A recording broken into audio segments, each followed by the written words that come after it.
To most people, Drake might seem more myth than a man. When he's not beefing with Anthony Fantano over vegan cookie recipes, he's a hit-making machine. When listening to any one of his several record-breaking songs, if you've ever wondered what Drizzy is really like in the studio, what his collaborators say about working with him, or even what his creative process is, don't worry, we got you covered.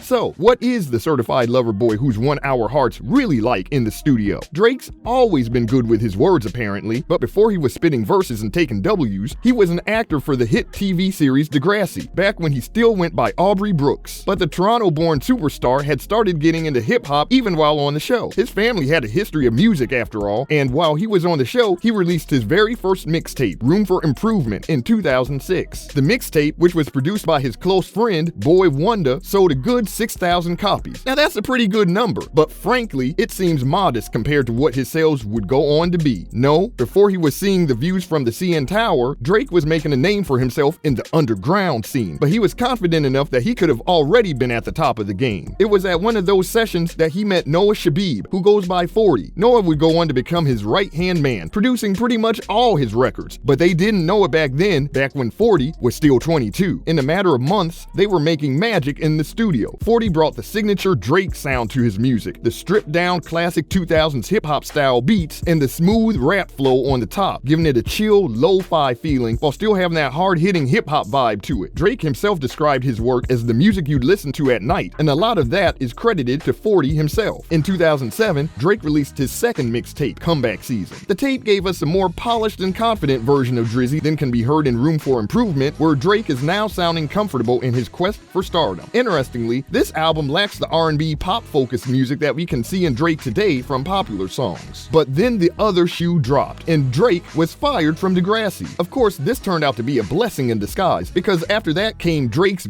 big break. The third time really is the charm after all, because this was when Drizzy really found his footing. This was the foundation for what would change hip-hop forever. Before this, rappers followed the same formula. They'd collaborate with a singer and ask them to fill in the gaps between the bars. Drake destroyed that idea. It featured rapping as singing and singing as rapping. His hip-hop became fluid. He wasn't just any other rapper anymore, writing only chest-puffing boasts. He also proved he could do the catchy hooks and the tender moments. This was his moment, and he catapulted to fame. And along with him, so were 40 and Boy Wonder, who collaborated with him on the project. Pretty soon, he was the subject of a bidding war between three major labels. Wayne's label, Young Money, offered him a whopping $2 million contract. Entertainment Weekly even wrote in the headline, "Is he worth it?" Now that one didn't age well, did it? Under Wayne's mentorship, Drake learned a lot. Wayne taught him how to use his experiences to write more meaningful songs and embrace the persona we've all come to love. The boastful, confident king of the rap game, but also someone who can call himself the certified lover boy. Sometimes I'm working and sometimes I'm just waiting. I write about my life, said the rapper. He can't churn out songs every day, according to Drake, because he needs those experiences to happen before he can turn them into bars. Makes sense. In just a couple of months, he was teaming up with the likes of Kanye West, Eminem, and his mentor Wayne to release chart-topping numbers. It was all smooth sailing from there. By the time he released his second full-length album, Take Care, in 2011, he'd incorporated R&B and hip-hop into his work to make it something else entirely. But how did this success affect Drake and his craft? When he's in the studio, Drake is in his feelings. There are a million views of him floating around on the internet where he's dancing along to some song by Kanye or Jay-Z, or even just talking to someone he's working with when something will click and then he'll start writing. It doesn't even have to rhyme or even make sense. In an old video of Drake, he can be heard saying sometimes he'll hear a single word that he'll like, and he'll pick up his BlackBerry and start writing. The man could not work without a BlackBerry in the earlier stages of his career. According to 40, he had to carry fake BlackBerries around in his pocket just so Drake could write out his verses. But hey, whatever gets us that album, right? Noah also told something interesting about his process. According to him, Drizzy is horrible at keeping time. Drake's horrible at keeping time.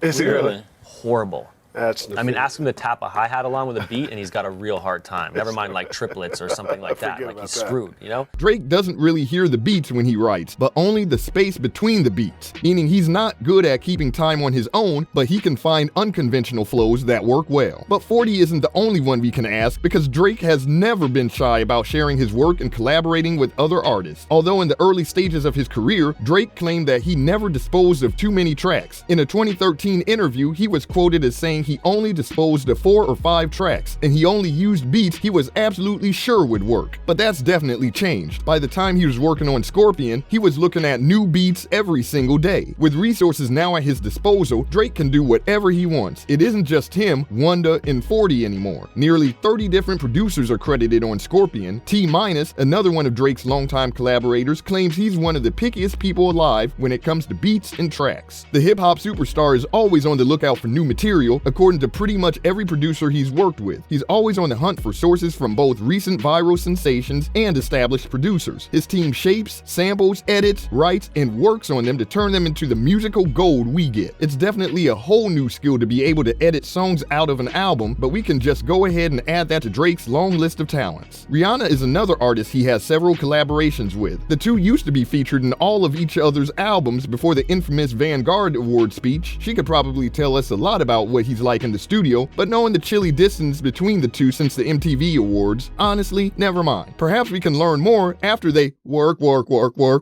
on their relationship. Oh yeah, I went there. Drake has always believed that music can be a collaborative process. Take Care was heavily influenced by The Weeknd, whereas his latest project, Honestly, Nevermind, showcases 7 dance producers, allowing him to take a completely new direction. His 2021 project, Certified Lover Boy, had a whopping 48 producers working on it. 48! The internet had a field day after learning about that little tidbit. There are always going to be those undermining his craft though. After fellow rapper Meek Mill was cut from one of Drake's projects, he took to social media to claim that Drake had ghostwriters writing his verses for him, especially Quentin Miller. It shouldn't be your tagline. Like, I don't even write. Well, like, if it's not quality product, who cares? We can tell. He's also acknowledged how much work from so many people goes into an album. Rarely do you ever see the name of just one artist in the credits. He's willing to work with as many people as needed to turn out a good project. And doesn't matter how many people work on it if the music's good. So there you have it. That's the process behind Drake's many hits. The formula is tried and tested too, because call it God's plan or sheer talent. Drake has changed the rap game forever. What did you think about Drake's artistic development over the years? Let us know in the comments below. Thanks for watching, and we'll see you in the next video.